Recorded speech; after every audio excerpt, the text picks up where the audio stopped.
नमस्कार साथियों, स्वागत है आप सभी का आपके अपनी यूट्यूब चैनल द स्टडी 2.5 में। साथियों, हम लोग दृष्टि के टेस्ट सीरीज को कंटिन्यू कर रहे हैं जो यूपीपीसीएस प्री 2023 के लिए महत्वपूर्ण टेस्ट है। इसमें हम लोग टेस्ट नंबर 1 को कंप्लीट कर चुके हैं, जिसका प्लेलिस्ट बना दिया गया है। प्लेलिस्ट आपको डिस्क्रिप्शन में भी उपलब्ध है, वहाँ से देख सकते हैं। और आज की इस वीडियो में दोस्तों हम लोग टेस्ट नंबर 2 को कंटिन्यू करेंगे। इसके सभी प्रश्नों को हम लोग व्याख्या सहित सॉल्व करेंगे। तो चलिए फटाफट हम लोग इस टेस्ट सीरीज को शुरू करते हैं। तो आइए दोस्तों, हम लोग सीधे प्रश्नों को शुरू करते हैं। चलिए दोस्तों, टेस्ट नंबर 2 का पहला प्रश्न देखते हैं। पहला प्रश्न दिया गया है, निम्नलिखित युग्मों में से कौन सा एक सही सुमेलित नहीं है। तो इसमें कौन सा सही सुमेलित नहीं है उससे बताना है। 4 ऑप्शन दिए गए हैं। पहला ऑप्शन है पैडोलॉजी, पौधों के जीवाश्मों का अध्ययन, एंथोलॉजी, फूलों का अध्ययन, एंटमोलॉजी, जंतु विज्ञान की शाखा, और ट्रोफोलॉजी, पोषण का अध्ययन। तो बताइए इसमें कौन सा सुमेलित नहीं है। तो इसका राइट ऑप्शन ए सही हो जाएगा। पैडोलॉजी, पौधों के जीवाश्मों का अध्ययन, इसके अंतर्गत नहीं होता है। पैडोलॉजी के अंतर्गत मृदा का अध्ययन होता है। ठीक है, मृदा का अध्ययन पैडोलॉजी के अंतर्गत किया जाता है। और वहीं एंथोलॉजी के अंतर्गत फूलों का अध्ययन, एंटोमोलॉजी के अंतर्गत जंतु विज्ञान की शाखा या फिर कीटों का अध्ययन, और ट्रोफोलॉजी के अंतर्गत पोषण का अध्ययन किया जाता है। ये सभी सही सुमेलित हैं। ठीक है, नेक्स्ट क्वेश्चन की ओर हम लोग बढ़ते हैं। अगला क्वेश्चन है, सूची 1 सूची 2 को सुमेलित करना है। इसमें उपकरण और मापक राशियाँ दिया गया है। आप सभी कमेंट करके बताइए, हाइग्रोमीटर किस मापक राशि का उपकरण है। फटाफट कमेंट करिए आप सभी। ये सभी काफ़ी इजी क्वेश्चन है, ये तो आप लोगों को आना चाहिए। हाइग्रोमीटर की बात किया जाए तो हाइग्रोमीटर यह आर्द्रता का मापक राशि है। वहीं बैरोमीटर की बात किया जाए तो बैरोमीटर वायु दाब मापक राशि है। और एमीटर ये विद्युत धारा का है। और नेफोस्कोप यह बादल की गति का मापक राशि है। ठीक है, इसलिए इसका राइट ऑप्शन बी सही हो जाएगा। नेक्स्ट क्वेश्चन देखते हैं। नेक्स्ट है, गैल्वेनोमीटर शब्द संदर्भित करता है। तो गैल्वेनोमीटर शब्द किसको संदर्भित करता है। ये 4 ऑप्शन दिए गए हैं। इसमें से बताइए आप सभी किस शब्द को संदर्भित करता है। पहला ऑप्शन है विद्युत धारा की उपस्थिति का पता करने के लिए प्रयुक्त एक उपकरण को, या फिर शरीर के अंदर देखने के लिए चिकित्सा में प्रयुक्त एक उपकरण को, या जल के नीचे की ध्वनि तरंगों को सुनने या गणना करने के लिए इस्तेमाल किया जाने वाले उपकरण को, या फिर कोणीय वेग मापने के लिए प्रयुक्त उपकरण को। तो गैल्वेनोमीटर शब्द किसको संदर्भित करता है। तो राइट ऑप्शन ए सही हो जाएगा। विद्युत धारा की उपस्थिति का पता करने के लिए प्रयुक्त एक उपकरण को संदर्भित करता है।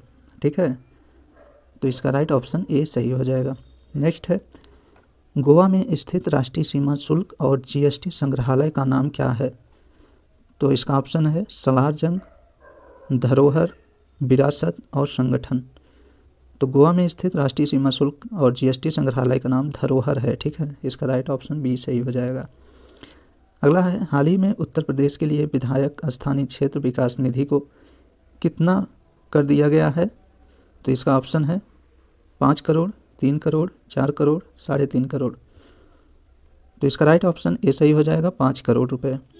तो हाल ही में उत्तर प्रदेश के विधायक स्थानीय क्षेत्र विकास निधि को 5 करोड़ रुपए कर दिया गया है। इसके पहले 3 करोड़ रुपए था, जिसे बढ़ाकर 5 करोड़ रुपए कर दिया गया है। ठीक है, आइए प्रश्न संख्या 6 को देखते हैं। इसमें कथन और कारण दिए गए हैं। इसमें बताना है कथन कारण से संबंधित प्रश्नों को। तो कथन दिया गया है, विभिन्न तारे विभिन्न तरंग दैर्ध्य का उत्सर्जन करते हैं तथा इस प्रकार विभिन्न तरंगों में दिखाई देते हैं। वहीं कारण दिया गया है, तारों के रंगों में भिन्नता मुख्यतः इनकी विभिन्न संरचना और प्रभावी तापमान के फलस्वरूप होती है। तो कथन और कारण दोनों सही है। ध्यान दीजिएगा दोस्तों, कथन कह रहा है कि विभिन्न तारे विभिन्न तरंग दैर्ध्य का उत्सर्जन करते हैं तथा इस प्रकार विभिन्न रंगों में दिखाई देते हैं। क्यों दिखाई देते हैं? क्योंकि तारों के रंगों में भिन्नता मुख्यतः इनकी विभिन्न संरचना और प्रभावी तापमान के फलस्वरूप होती है। ठीक है, इसलिए कथन और कारण दोनों सही है। कथन कारण का सही व्याख्या कर रहा है। नेक्स्ट क्वेश्चन पे आते हैं। नेक्स्ट है, यदि द्रव में कोई घुलनशील अशुद्धि मिलाते हैं तो द्रव के क्वथनांक पर क्या प्रभाव पड़ता है।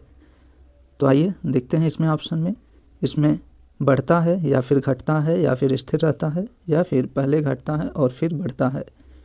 तो ध्यान दीजिएगा, द्रव में कोई घुलनशील अशुद्धि मिलाने पर द्रव के क्वथनांक बढ़ जाते हैं, ठीक है, इसलिए इसका राइट ऑप्शन ए सही हो जाएगा। नेक्स्ट है, जल में हवा का बुलबुला व्यवहार करता है, किस प्रकार व्यवहार करता है? उत्तल लेंस की तरह, अपसारी लेंस की तरह, या फिर अवतल लेंस की तरह, या फिर बी और डी दोनों।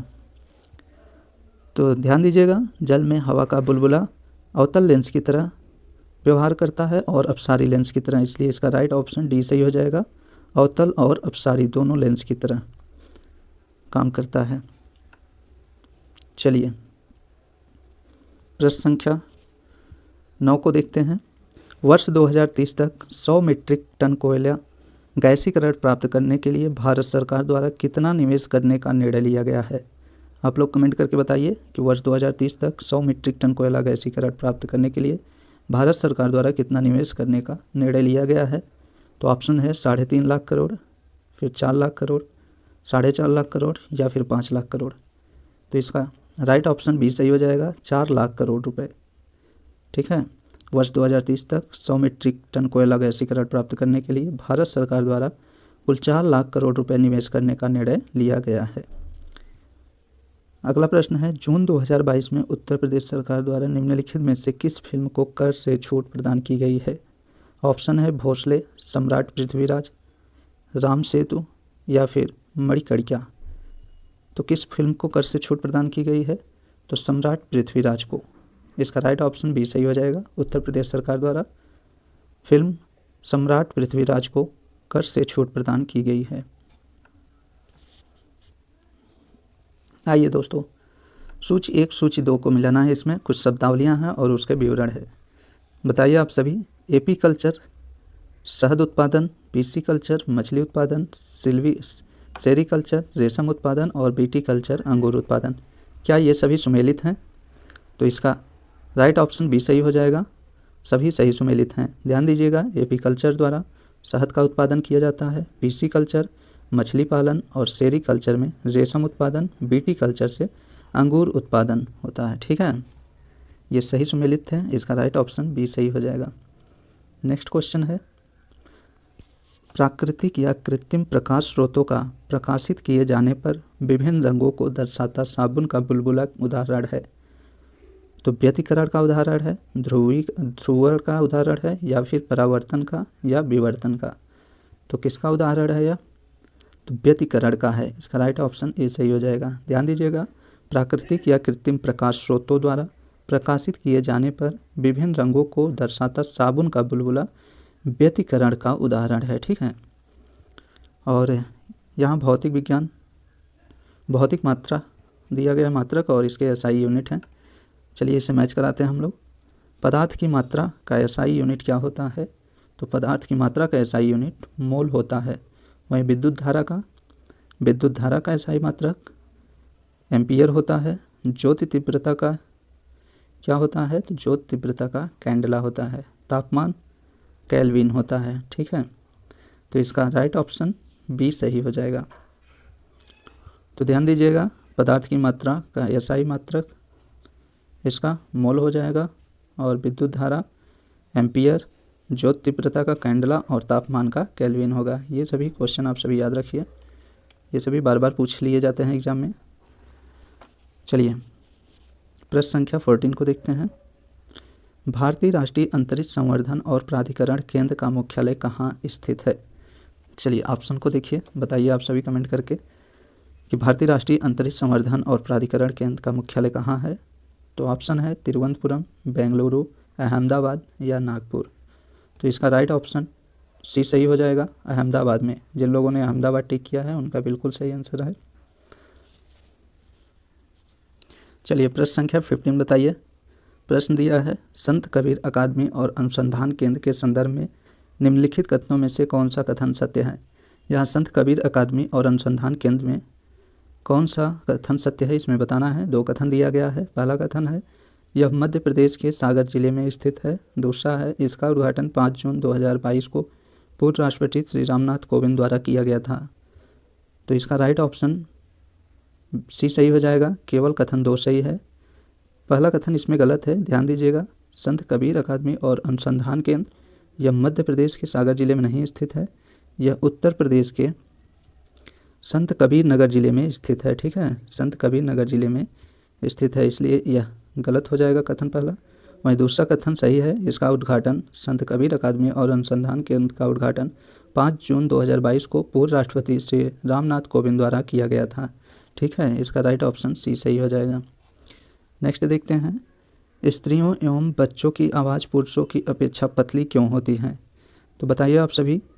इसमें ऑप्शन दिया है तारत्व के कम होने के कारण, या तारत्व के अधिक होने के कारण, आवृत्ति के अधिक होने के कारण, या बी और सी दोनों के कारण। बताइए। इसका राइट ऑप्शन डी सही हो जाएगा। तारत्व के कम हो, ध्यान दीजिएगा, तारत्व के अधिक होने के कारण और आवृत्ति के अधिक होने के कारण, इन दोनों के कारण स्त्रियों और बच्चों की आवाज़ पुरुषों की अपेक्षा पतली होती है। ठीक है, इसका राइट ऑप्शन डी सही हो जाएगा। चलिए नेक्स्ट क्वेश्चन देखते हैं। तत्वों के आवर्तिक गुणों के संदर्भ में निम्नलिखित कथनों में से कौन सा कथन सही है? तो पहला कथन दिया है किसी आवर्त में बाएं से दाएं जाने पर तत्वों का आयनन विभव घटता है तथा किसी वर्ग के ऊपर से नीचे जाने पर बढ़ता है।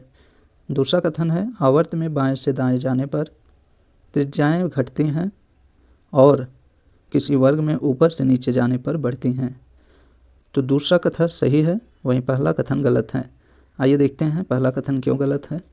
तो किसी आवर्त में बाएं से दाएं जाने पर तत्वों का आयनन विभव यहाँ घटता नहीं है, यहाँ बढ़ जाता है। ठीक है, तो बढ़ जाता है, इसे ध्यान दीजिएगा। किसी आवर्त में बाएं से दाएं जाने पर तत्वों का आयनन विभव बढ़ता है और किसी वर्ग में ऊपर से नीचे जाने पर घटता है। ठीक है, यहाँ घट जाएगा, इसे याद रखिएगा।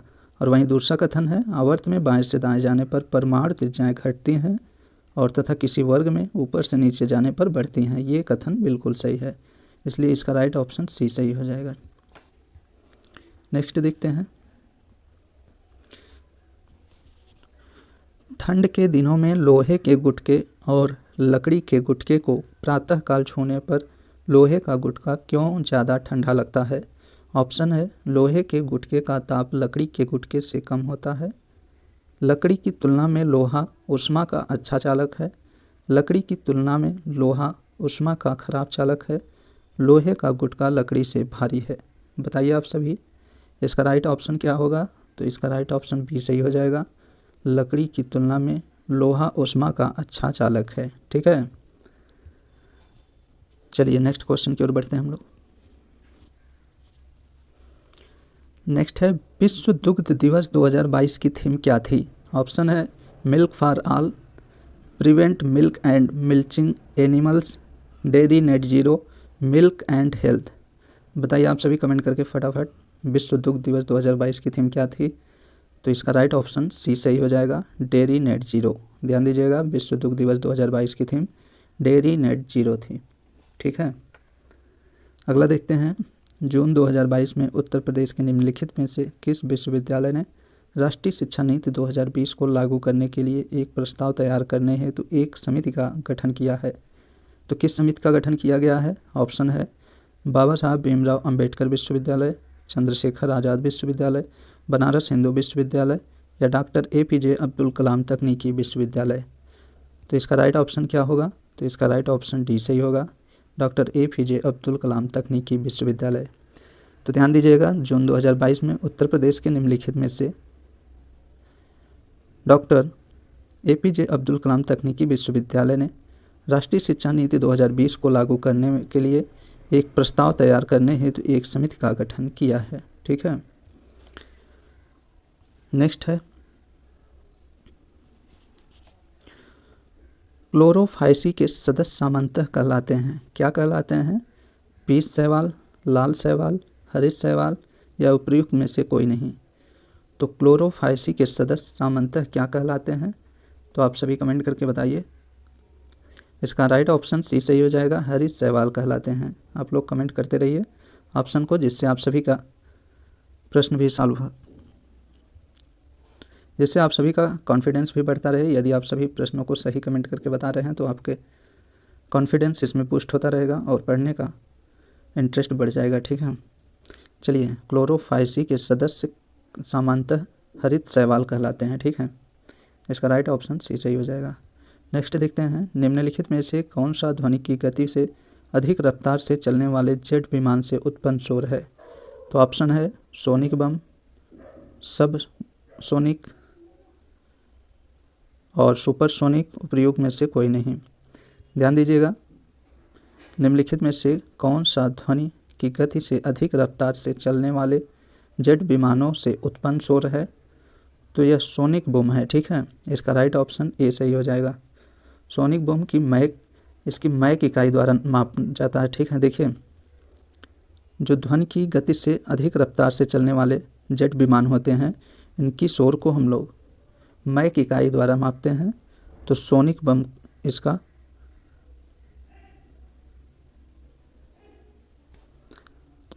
सोनिक बूम उत्पन्न होता है। ठीक है,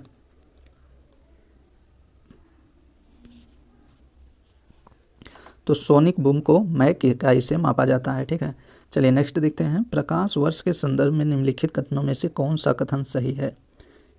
पहला कथन है, प्रकाश वर्ष शब्द सबसे पहले फ्रेडरिक बेसेल द्वारा प्रतिपादित किया गया था।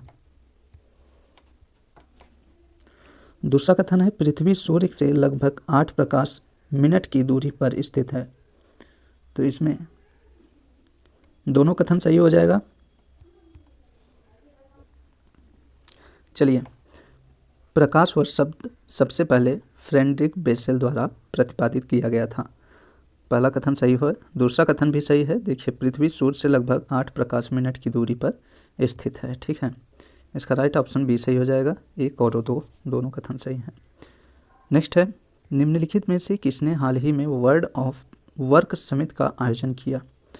तो ऑप्शन है अंतर्राष्ट्रीय श्रमिक संगठन, विश्व बैंक, एमनेस्टी इंटरनेशनल, विश्व आर्थिक मंच। इसका सही जवाब बताइए आप सभी कमेंट करके। तो इसका सही जवाब ए सही होगा, अंतर्राष्ट्रीय श्रमिक संगठन। तो ध्यान दीजिएगा, वर्ल्ड ऑफ वर्क समिट का आयोजन अंतर्राष्ट्रीय श्रमिक संगठन द्वारा किया गया है। अंतर्राष्ट्रीय श्रमिक संगठन की बात किया जाए तो यह जिनेवा में स्थित है। ठीक है, कहाँ स्थित है? जिनेवा में स्थित है, इसे याद रखिएगा। चलिए 25 प्रश्न देखते हैं। 25 नंबर का, राज्य खाद्य सुरक्षा सूचकांक 2022 के अनुसार उत्तर प्रदेश कौन सा स्थान है? उत्तर प्रदेश का कौन सा स्थान है? ऑप्शन है 8वां, 9वां, 10वां या फिर 11वां। तो इसका राइट ऑप्शन ए सही हो जाएगा, 8वां। तो राज्य खाद्य सुरक्षा सूचकांक 2022 के अनुसार उत्तर प्रदेश 8वें स्थान पर है। ठीक है, बात किया जाए राज्य खाद्य सुरक्षा सूचकांक की, तो यह इसकी चौथा संस्करण इसका जारी किया गया है। और शीर्ष की बात किया जाए तो इस सूचकांक में शीर्ष स्थान पे तमिलनाडु है। ध्यान दीजिएगा, शीर्ष स्थान पे तमिलनाडु है। उसके बाद इसमें दूसरे स्थान पे बात किया जाए तो गुजरात है और तीसरे स्थान पे महाराष्ट्र है। वहीं छोटे राज्यों की बात किया जाए तो राज्य खाद्य सूचकांक 2022 में छोटे राज्यों में गोवा शीर्ष पर है। वहीं केंद्र शासित प्रदेश की बात किया जाए तो इसमें केंद्र शासित प्रदेश में जम्मू एंड कश्मीर शीर्ष पर है। ठीक है, इतने पॉइंट को आप सभी याद रखिएगा। और राज्य खाद्य सुरक्षा सूचकांक में उत्तर प्रदेश के साथ ओडिशा जो है संयुक्त रूप से 8वें स्थान पे है। ठीक है, चलिए नेक्स्ट क्वेश्चन देखते हैं, लेजर निम्नलिखित में से किस वैज्ञानिक सिद्धांत पर आधारित है? लेजर की बात किया जा रहा है, पूछा जा रहा है प्रश्न में, यह किस वैज्ञानिक सिद्धांत पर आधारित है? इसमें 4 ऑप्शन है। पहला ऑप्शन है ऊष्मागतिकी के नियम पर, दूसरा है फैराडे का विद्युत चुंबकीय प्रेरणा का नियम, तीसरा है विद्युत चुंबकीय तरंगों का उत्पन्न, संचार और संसूचक, और चौथा है विद्युत चुंबकीय विकिरण के उत्तेजित उत्सर्जन के आधार पर प्रकाशित प्रवर्धन एम्प्लीफिकेशन के। तो किस सिद्धांत पर आधारित है लेजर? तो इसका राइट ऑप्शन डी सही हो जाएगा। लेजर जो है यह विद्युत चुंबकीय विकिरण के उत्तेजित उत्सर्जन के आधार पर प्रकाशित प्रवर्धन एप्लीकेशन सिद्धांत पर आधारित है। ठीक है, नेक्स्ट है, निम्नलिखित में से किस तत्व की इलेक्ट्रॉन बंधुता सबसे अधिक होती है? ऑप्शन है कार्बन की, क्लोरीन की, सोडियम की या फिर पोटेशियम की। तो आप सभी कमेंट करके बताइए किस तत्व की इलेक्ट्रॉन बंधुता सबसे अधिक होती है? तो क्लोरीन की होती है। ठीक है, राइट ऑप्शन बी सही हो जाएगा, क्लोरीन की इलेक्ट्रॉन बंधुता सबसे अधिक होती है। चलिए अगले प्रश्न की ओर बढ़ते हैं। अगला प्रश्न है, वाहनों में पृष्ठ दृष्टि दर्पण के रूप में किस दर्पण को प्रयोग में लाया जाता है? ऑप्शन है समतल, उत्तल, अवतल, उपयुक्त में से कोई नहीं।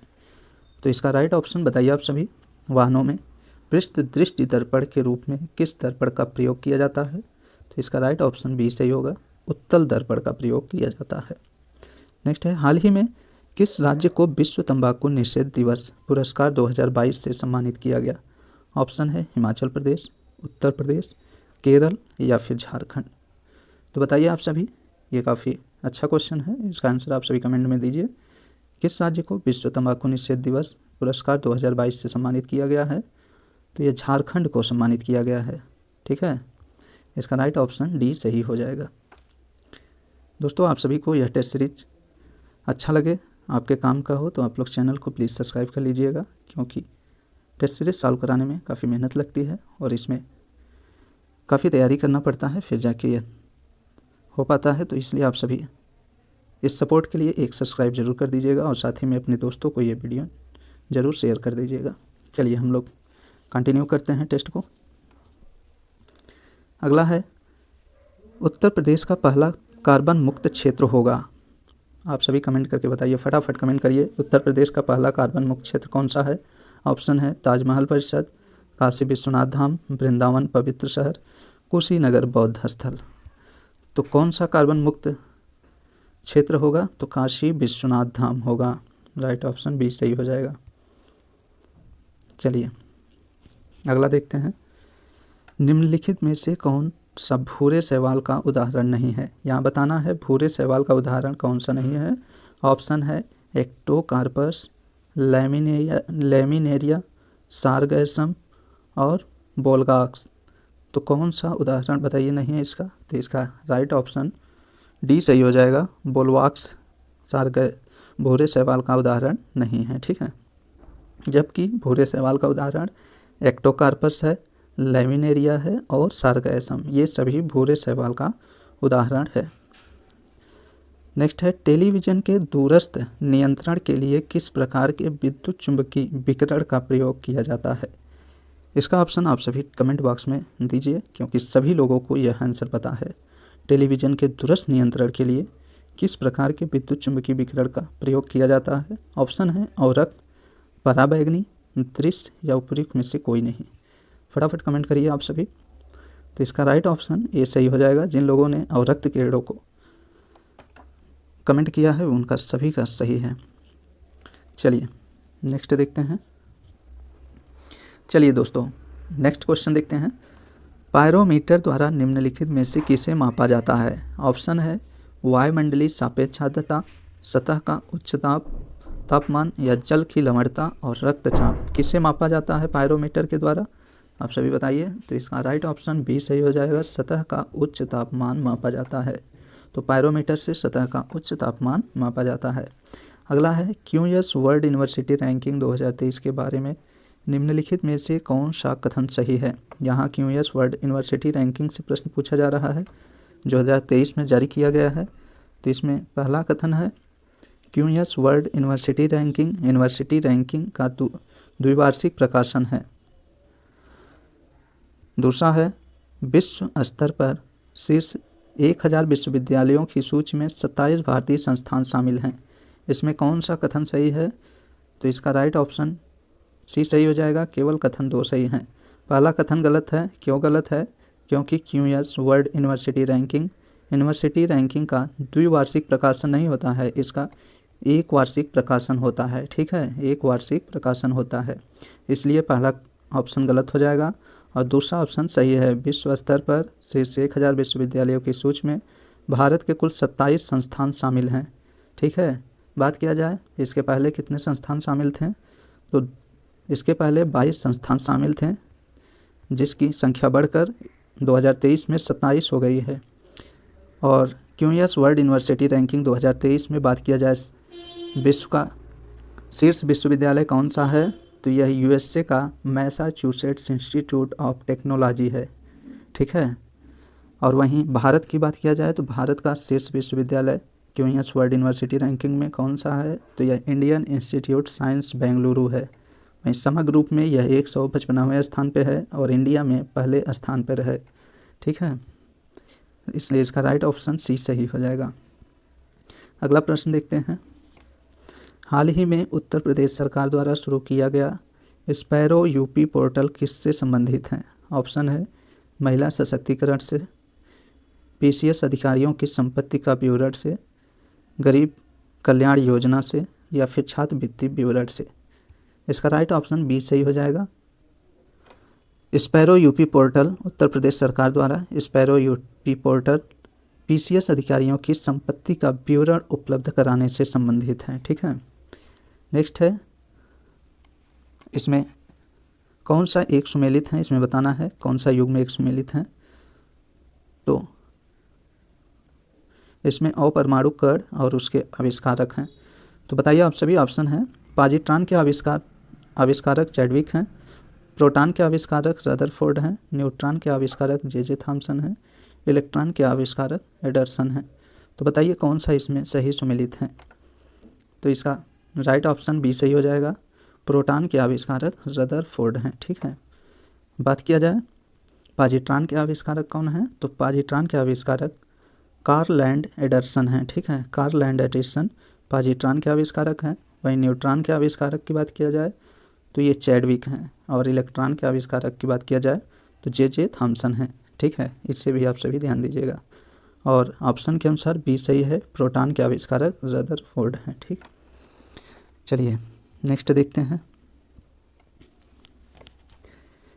नीचे कथन कारण दिए गए हैं, उसमें बताना है कौन सा सही है। तो कथन दिया है कि अमोनिया जल में घुलनशील होता है। कारण है अमोनिया एक सहसंयोजक बंध बनाता है जो प्रकृति में अध्रुवी है। तो बताइए क्या सही होगा। तो देखिए कारण इसमें सही हो जाएगा और कथन गलत है। कथन क्यों गलत है, ध्यान दीजिएगा। अमोनिया जल में घुलनशील नहीं होता है, अमोनिया जल में अघुलनशील होता है। ठीक है, अमोनिया जल में अघुलनशील होता है, इसलिए कथन गलत हो गया। और कारण सही है इसका, अमोनिया एक सहसंयोजक बंध बनाता है जो प्रकृति में अध्रुवी है। ठीक है, चलिए नेक्स्ट क्वेश्चन देखते हैं। मानव शरीर में पाई जाने वाली सबसे बड़ी ग्रंथि कौन सी है? ऑप्शन है हाइपोथैलेमस, पैराथायराइड, पित्ताशय या फिर यकृत। तो मानव शरीर में पाई जाने वाली सबसे बड़ी ग्रंथि यकृत होती है। इसका राइट ऑप्शन डी सही हो जाएगा। नेक्स्ट है, भारत ने किस देश के साथ जून 2022 में उद्योग संक्रांति वार्ता की मेज़बानी की? तो किस देश के साथ भारत ने किया है? ऑप्शन है स्विट्जरलैंड, स्वीडन, संयुक्त राज्य अमेरिका और जर्मनी।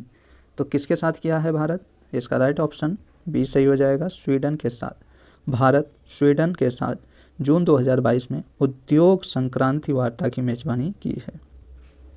ठीक है, चलिए अगला प्रश्न देखते हैं। 40 नंबर।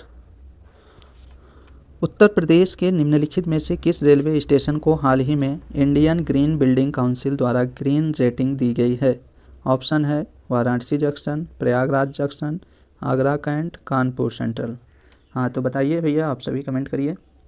उत्तर प्रदेश के किस रेलवे स्टेशन को हाल ही में इंडियन ग्रीन बिल्डिंग काउंसिल द्वारा ग्रीन रेटिंग दी गई है?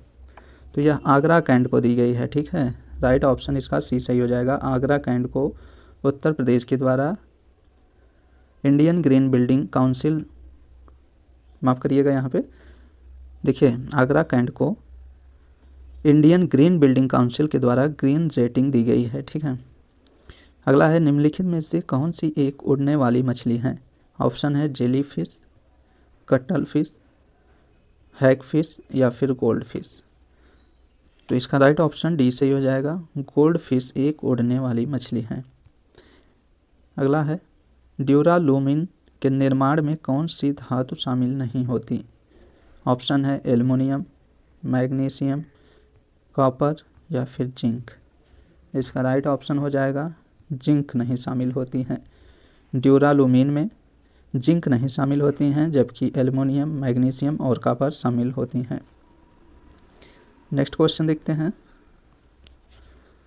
न्यूटन के गति के नियम के संदर्भ में निम्नलिखित कथनों में से कौन सा कथन सही है? यहाँ न्यूटन के गति के नियम से बताना है। न्यूटन के गति का द्वितीय नियम कह रहा है, पहला कथन है कि क्रिया प्रतिक्रिया नियम के रूप में जाना जाता है। क्या न्यूटन के गति का द्वितीय नियम क्रिया प्रतिक्रिया के रूप में जाना जाता है? वहीं दूसरा कथन है, गति का तृतीय नियम वस्तु पर लगने वाले कुल बल और द्रव्यमान पर निर्भर करता है। आप सभी कमेंट करके बताइए क्या सही होगा। तो इसका राइट ऑप्शन डी सही होगा। न तो पहला कथन सही है और न ही दूसरा कथन। ठीक है, तो ध्यान दीजिएगा। देखिए, न्यूटन के गति का द्वितीय नियम कहता है कि वस्तु पर लगने वाले बल और द्रव्यमान पर निर्भर करता है। ठीक है, यहाँ क्रिया प्रतिक्रिया नियम नहीं होगा, इसलिए पहला ऑप्शन गलत हो गया। वहीं दूसरा ऑप्शन है, न्यूटन के गति का तृतीय नियम के अनुसार यहाँ पे क्रिया प्रतिक्रिया का नियम के रूप में जाना जाता है। ठीक है, तो गति के तृतीय नियम क्रिया प्रतिक्रिया नियम के रूप में जाना जाता है, न कि वस्तु पर लगने वाले कुल बल पर द्रव्यमान पर निर्भर करता है। इसलिए दोनों कथन गलत हो जाएगा। चलिए नेक्स्ट देखते हैं। आईएमएफ के एशिया और प्रशांत विभाग के नए निदेशक के रूप में किसे नियुक्त किया गया है? तो आईएमएफ के नए निदेशक के रूप में किसे नियुक्त किया गया है? ऑप्शन है चांगयोंग री, कृष्णा श्रीनिवासन, क्रिस्टालिना जॉर्जिवा और गीता गोपीनाथ। तो इसका राइट ऑप्शन बी सही हो जाएगा, कृष्णा श्रीनिवासन। कृष्णा श्रीनिवासन को आईएमएफ के एशिया और प्रशांत विभाग के नए निदेशक के रूप में नियुक्त किया गया है। अगला है, हाल ही में राष्ट्रीय शर्करा संस्थान ने खोज की, किसकी खोज की है? तो ऑप्शन है नैनो कार्बन की, नैनो सिरेमिक की, नैनो लिपिड की या फिर नैनो सिलिका की। तो इसका राइट ऑप्शन डी सही हो जाएगा, नैनो सिलिका की। तो राष्ट्रीय शर्करा संस्थान ने नैनो सिलिका की खोज की है। पौधे के अग्रभाग से ऊतक को हटाकर कोशिकाओं को अलग कर रोग मुक्त परिस्थितियों में एक मूल पौधे से कई पौधे उगाए जा सकते हैं। इस तकनीक को क्या कहते हैं? तो इस तकनीक को क्या कहा जाता है? तो ऑप्शन है कलिका संवर्धन, कोशिका संवर्धन, ऊतक संवर्धन और पादप संवर्धन। तो इसका राइट ऑप्शन सी सही हो जाएगा, ऊतक संवर्धन। ध्यान दीजिएगा, पौधे के अग्रभाग से ऊतक को हटाकर कोशिकाओं को अलग कर रोग मुक्त परिस्थितियों में एक मूल पौधे से कई पौधे उगाए जा सकते हैं। इस तकनीक को ऊतक संवर्धन कहते हैं। निम्नलिखित में से कौन सी धातु ऊष्मा की न्यूनतम सुचालक है? ऑप्शन है स्कैंडियम, सीसा, तांबा और मैग्नीशियम। तो इसका राइट ऑप्शन बी सही हो जाएगा, सीसा। सीसा जो होता है यह ऊष्मा की न्यूनतम सुचालक होता है। ठीक है, ऊष्मा का न्यूनतम सुचालक कौन है? तो सीसा है। निम्नलिखित में से किस वुड स्पिरिट के रूप में भी जाना जाता है? तो किसे वुड स्पिरिट के रूप में जाना जाता है? मेथिल एल्कोहल को, ग्लासकॉल को या फिर एथिल एल्कोहल को या फिर फॉर्मेल्डिहाइड को। इसका राइट ऑप्शन ये सही हो जाएगा, मेथिल एल्कोहल को। मेथिल एल्कोहल को वुड स्पिरिट के रूप में भी जाना जाता है। जून 2022 में भारत ने भगवान बुद्ध के 4 पवित्र कपिल वस्तु अवशेष निम्नलिखित में से किस देश को भेजे? ऑप्शन है कंबोडिया, थाईलैंड, भूटान, मंगोलिया। तो इसका राइट ऑप्शन डी सही हो जाएगा, मंगोलिया। जून 2022 में भारत ने भगवान बुद्ध के 4 पवित्र कपिल वस्तु अवशेष निम्नलिखित में से किस देश को भेजे? तो मंगोलिया को भेजे हैं। निम्नलिखित में से कौन सा विश्व का तीव्रतम कंप्यूटर है? आप सभी इसका आंसर कमेंट बॉक्स में फटाफट दीजिए। ऑप्शन है फुगाकू, फ्रंटियर, समिट, सियरा। तो विश्व का तीव्रतम कंप्यूटर कौन सा है? तो फ्रंटियर है। जो लोग फ्रंटियर को सही ऑप्शन टिक किए हैं उन सभी का सही है। चलिए नेक्स्ट देखते हैं। निम्नलिखित में से कौन से मानव मस्तिष्क की संरचना के भाग हैं? ऑप्शन है सेरेब्रम, थैलेमस, सेरेबैलम और कार्पोरा क्वाड्रिजेनिमिना।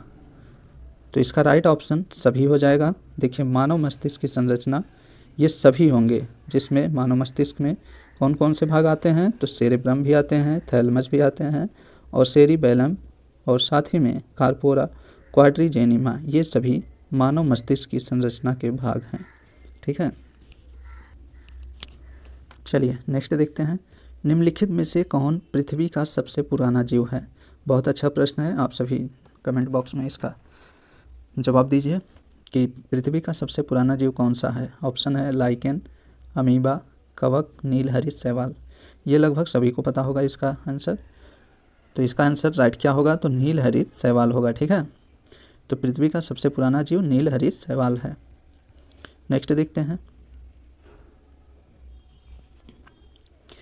निम्नलिखित में से कौन से दो सुमेलित हैं। इसमें कौन से दो सुमेलित हैं उसे बताना है। यहाँ उपकरण है और उसके कार्य। चलिए, ऑप्शन है डायनमो। डायनमो का कार्य यांत्रिक ऊर्जा को विद्युत ऊर्जा में परिवर्तित करना है। क्या यह सही है। दूसरा ऑप्शन है माइक्रोफोन विद्युत ऊर्जा को ध्वनि ऊर्जा में परिवर्तित करता है। क्या ये सही है। या फिर तीसरा ऑप्शन है लाउड स्पीकर ध्वनि ऊर्जा को विद्युत ऊर्जा में परिवर्तित करता है। और चौथा ऑप्शन है ट्यूबलाइट विद्युत ऊर्जा को प्रकाश ऊर्जा में परिवर्तित करता है। तो कौन सा दो ऑप्शन सही है इसमें बताना है। तो पहला और चौथा ऑप्शन बिल्कुल सही है। देखिए, डायनमो का कार्य यांत्रिक ऊर्जा को विद्युत ऊर्जा में परिवर्तित करना है, यह बिल्कुल सही है। वहीं चौथा ऑप्शन भी है ट्यूबलाइट विद्युत ऊर्जा को प्रकाश ऊर्जा में परिवर्तित करता है। तो इसका राइट ऑप्शन डी सही हो जाएगा, 1 और 4। ठीक है, और बात किया जाए माइक्रोफोन, इसका कार्य क्या है। तो माइक्रोफोन का कार्य है ध्वनि ऊर्जा को विद्युत ऊर्जा में परिवर्तित करना। ठीक है, और लाउड स्पीकर की बात किया जाए तो इसका कार्य है विद्युत ऊर्जा को ध्वनि ऊर्जा में परिवर्तित करना। इससे आप भी ध्यान देखिए। चलिए नेक्स्ट देखते हैं, सूची 1 सूची 2 को सुमेलित करना है। इसमें स्थान और अवस्थिति है। तो सावा झील कहाँ पे स्थित है। तो सावा झील की बात किया जाए तो यह इराक में स्थित है। अल अक्सा मस्जिद ये इजराइल में स्थित है। सेला सुरंग कहाँ स्थित है, तो भारत में है। और स्नेक आइलैंड ये यूक्रेन में स्थित है। ठीक है, इसका राइट ऑप्शन बी सही हो जाएगा। चलिए नेक्स्ट देखते हैं, उत्तर प्रदेश स्थानांतरण नीति 2022 के संदर्भ में निम्नलिखित कथनों में से कौन सा कथन सही है।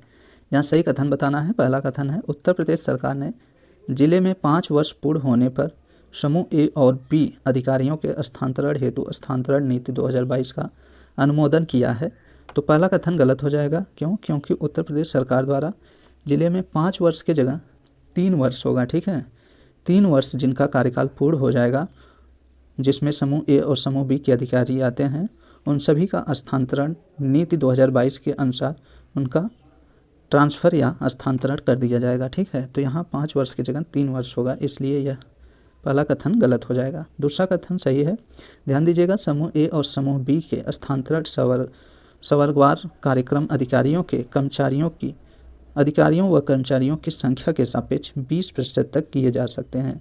मतलब समूह ए और समूह बी के स्थानांतरण सवर्ग कार्यरत अधिकारियों व कर्मचारियों की संख्या में से कुल 20% तक इनका ट्रांसफ़र किया जा सकता है। इसलिए ऑप्शन दूसरा कथन सही हो जाएगा। इसका राइट ऑप्शन सी सही होगा। ठीक है, अगला है अम्लराज कहलाता है। तो अम्लराज क्या कहलाता है, अम्लराज किसे कहते हैं। तो इसका राइट ऑप्शन डी सही हो जाएगा। नाइट्रिक अम्ल और हाइड्रोक्लोरिक अम्ल का मिश्रण अम्लराज कहलाता है। ठीक है, अभिक्रिया और यौगिक यहाँ सूची दिया गया है, इसमें मैच कराना है सूची 1 सूची 2 को। इसमें अभिक्रिया है और यौगिक है। बताइए कौन सी अभिक्रिया किस यौगिक से संबंधित है। संयोजक अभिक्रिया की बात किया जाए तो संयोजक अभिक्रिया कार्बन और ऑक्सीजन के यौगिक से अभिक्रिया करते हैं। वहीं विस्थापन अभिक्रिया की बात किया जाए तो विस्थापन अभिक्रिया यह फेरस सल्फेट और जिंक के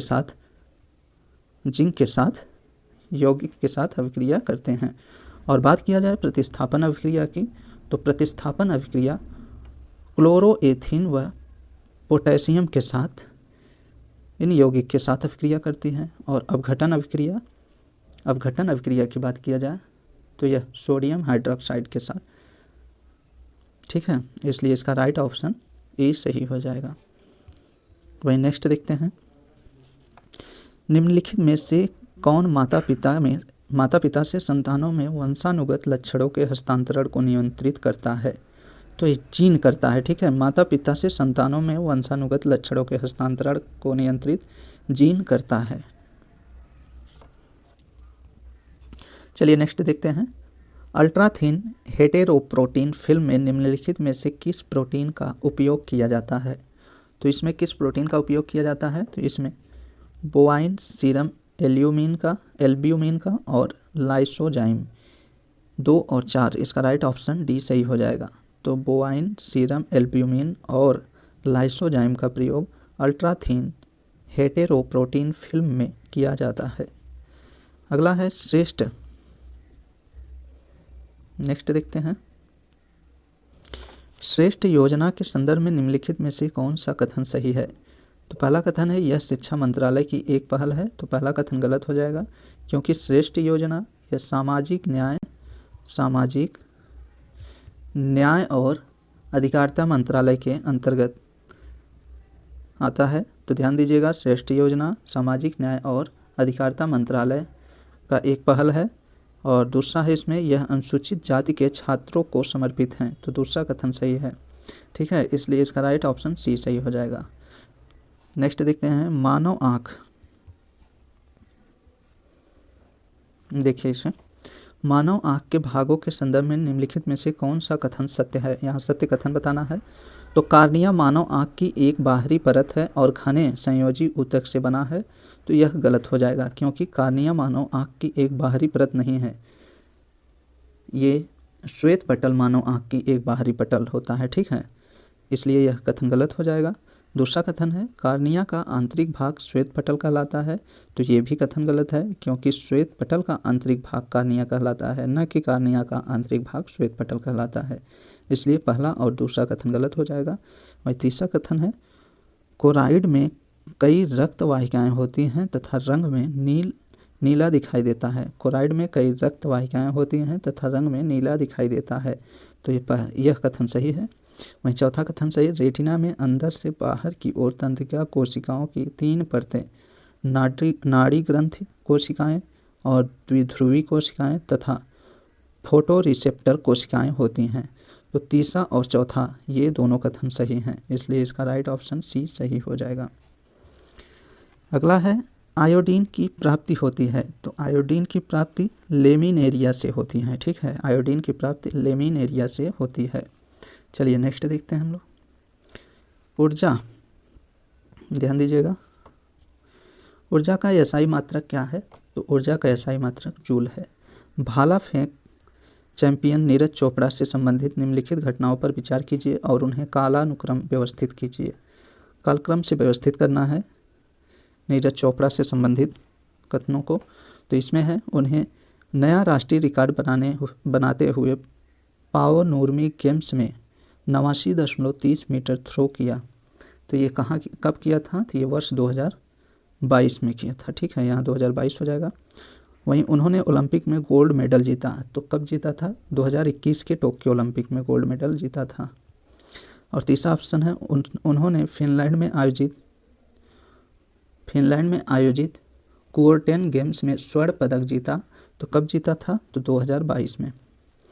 और वह विश्व चैंपियन में पदक जीतने वाले पहले पुरुष ट्रैक और फील्ड एथलीट और केवल दूसरे भारतीय बने। तो यह 2022 में बने हैं। देखिए इनका क्रम है, इन्हें क्रम से बताना है। तो इसका राइट ऑप्शन ए सही हो जाएगा। पहले दूसरा ऑप्शन सही होगा, उन्हें ओलंपिक में गोल्ड मेडल जीते उन्होंने 2021 में। उसके बाद उन्होंने नया रिकॉर्ड बनाते हुए पाओ नूर्मी गेम्स में 89.30 मीटर थ्रो किया था। फिर उसके बाद उन्होंने फिनलैंड में आयोजित कुओर्टेन गेम्स में स्वर्ण पदक जीता। और चौथे नंबर पे आता है वह विश्व चैंपियनशिप में पदक जीतने वाले पहले पुरुष ट्रैक और फील्ड एथलीट और केवल दूसरे भारतीय बने।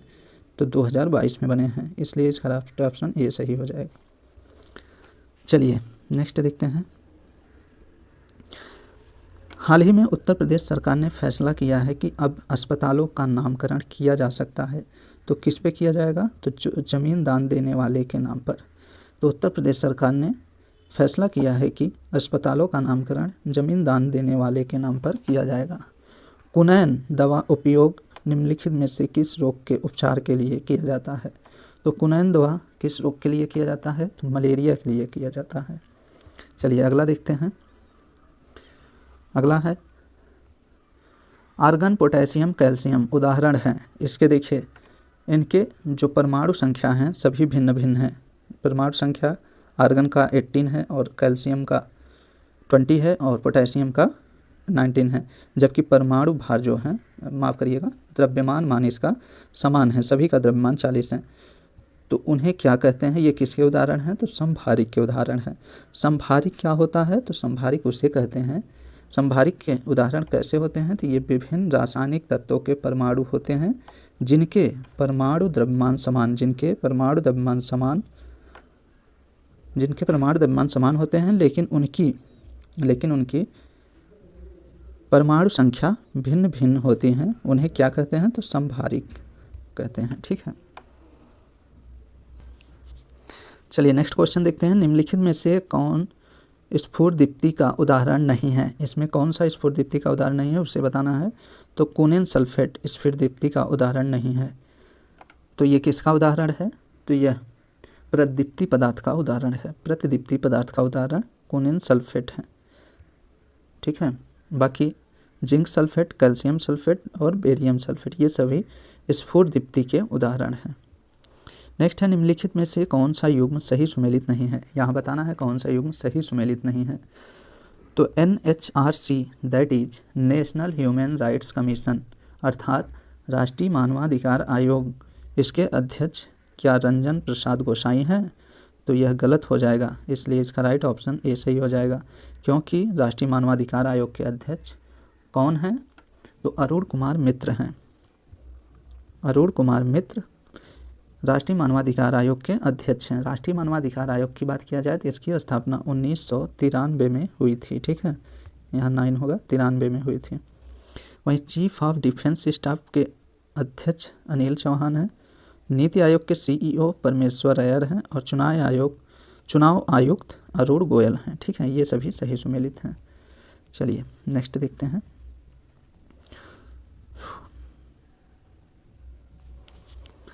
और चलिए 70 नंबर प्रश्न देखते हैं। लाइफ मूवमेंट के संदर्भ में निम्नलिखित में से कौन से कथन सही हैं? पहला कथन है, लाइफ का विचार COP25 के दौरान प्रधानमंत्री नरेंद्र मोदी द्वारा प्रस्तुत किया गया। तो यह गलत है, पहला कथन गलत हो जाएगा। क्यों? क्योंकि लाइफ का विचार COP26 में, COP26 होगा, 25 नहीं, 26 के दौरान प्रधानमंत्री नरेंद्र मोदी द्वारा प्रस्तुत किया गया था। और दूसरा कथन है, यह विचार पर्यावरण के प्रति जागरूक जीवन शैली को बढ़ावा देता है। तो दूसरा कथन बिल्कुल सही है। ठीक है, तो इसलिए इसका राइट ऑप्शन सी सही हो जाएगा। ध्यान दीजिएगा, COP26 की बात किया जाए तो COP26 का आयोजन ग्लासगो में हुआ था। ठीक है, तो चलिए दोस्तों, हम लोग इसी प्रश्न पे इसे रोकते हैं और नेक्स्ट वीडियो में इसे हम लोग कंटिन्यू करते हैं, क्योंकि वीडियो ज़्यादा लंबा होने की वजह से आप सभी भी बोर होंगे और माइंड में क्वेश्चन सभी समझ में नहीं आएगा। तो चलिए दोस्तों, हम लोग मिलते हैं नेक्स्ट वीडियो में। आप सभी को अगर वीडियो अच्छा लगे, वीडियो को लाइक, शेयर और चैनल को सब्सक्राइब जरूर कर दीजिएगा। आपसे यही छोटा सा रिक्वेस्ट है। तो चलिए ठीक है, मिलते हैं नेक्स्ट वीडियो में, तब तक के लिए नमस्कार।